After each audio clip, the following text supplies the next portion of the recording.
Overload रेती वाहतूक, हाडाखेड चेकपोस्टवरील कथित अनियमितता, विनानंबर प्लेट वाहने आणि वाहतूक नियमांच्या उल्लंघनाच्या मुद्द्यावर शिवसेना ग्रामीण जिल्हाप्रमुख शानाभाऊ सोनवणे यांनी सुरू केलेले आमरण उपोषण तिसऱ्या दिवशीही सुरूच ठेवले.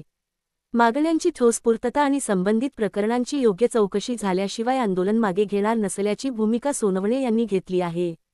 15 ऑगस्टपासून सुरू असलेल्या या उपोषणादरम्यान प्रशासनाकडून चर्चेसाठी सोनवणे यांना बोलावण्यात आले.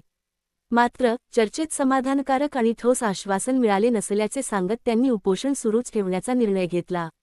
हाडाखेड चेकपोस्टमार्गे ओव्हरलोड वाळू वाहतूक करणारी वाहने, विनानंबर प्लेट वाहने तसेच ताडपत्री न लावता वाहतूक करणाऱ्या वाहनांचे व्हिडिओ आणि निवेदने प्रशासनाकडे दिल्याचा दावा सोनवणे यांनी केला आहे. संबंधित प्रकरणांमध्ये कारवाई का झाली नाही, असा सवाल त्यांनी परिवहन विभाग आणि प्रशासनासमोर उपस्थित केला. पुरावे दिले, निवेदने दिली आणि वारंवार पाठपुरावा केला, तरीही कारवाई होत नसेल तर सामान्य जनतेने न्याय मागायचा कुठे, असा सवाल शानाभाऊ सोनवणे यांनी उपस्थित केला. दरम्यान डॉक्टर सरोज पाटील यांनी आंदोलनाबाबत भूमिका मांडताना सांगितले की, शानाभाऊ सोनवणे उपोषणाला बसण्यापूर्वीच प्रशासनाने त्यांच्याशी चर्चा करून प्रश्न सोडविण्याचा प्रयत्न करायला हवा होता. मात्र वेळेत चर्चा न झाल्याने त्यांना उपोषणाचा मार्ग स्वीकारावा लागल्याचे त्यांनी नमूद केले. तिसऱ्या दिवशीही सोनवणे यांनी आपल्या भूमिकेवर ठाम राहत, मागण्या मान्य झाल्याशिवाय, योग्य चौकशी झाल्याशिवाय आणि दोषी आढळणाऱ्यांवर कारवाई झाल्याशिवाय उपोषण मागे घेणार नाही. गरज पडल्यास आंदोलन आणखी तीव्र करू, असा इशारा दिला. या आंदोलनाला कार्यकर्त्यांसह परिसरातील काही नागरिकांचाही पाठिंबा मिळत असल्याचे चित्र आहे.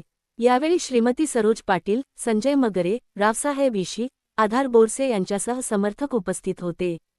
हाडाखेडचा प्रश्न व्यापक चर्चेत. हाडाखेड चेकपोस्टचा मुद्दा केवळ एका ठिकाणच्या वाहतुकीपुरता मर्यादित न ठेवता वाहतूक सुरक्षितता, नियमांची प्रभावी अंमलबजावणी आणि प्रशासनाची जबाबदारी या व्यापक मुद्द्यांशी जोडण्याचा प्रयत्न सोनवणे यांच्या आंदोलनातून होत आहे. दरम्यान सोनवणे यांनी केलेल्या आरोपांवर प्रशासनाकडून अधिकृतपणे काय भूमिका घेतली जाते आणि संबंधित प्रकरणांमध्ये कोणती कारवाई होते, याकडे आता नागरिकांचे लक्ष लागले आहे. जनतेच्या प्रश्नासाठी रस्त्यावर उतरणारा नेता अशी प्रतिमा समर्थकांकडून मांडली जात असताना या आंदोलनाचा पुढील टप्पा काय असेल, याबाबतही उत्सुकता निर्माण झाली आहे. उत्तर महाराष्ट्र संपादक Shri Pankaj Vishwasrao Sonawane, Maharashtra today TV news, Dhule.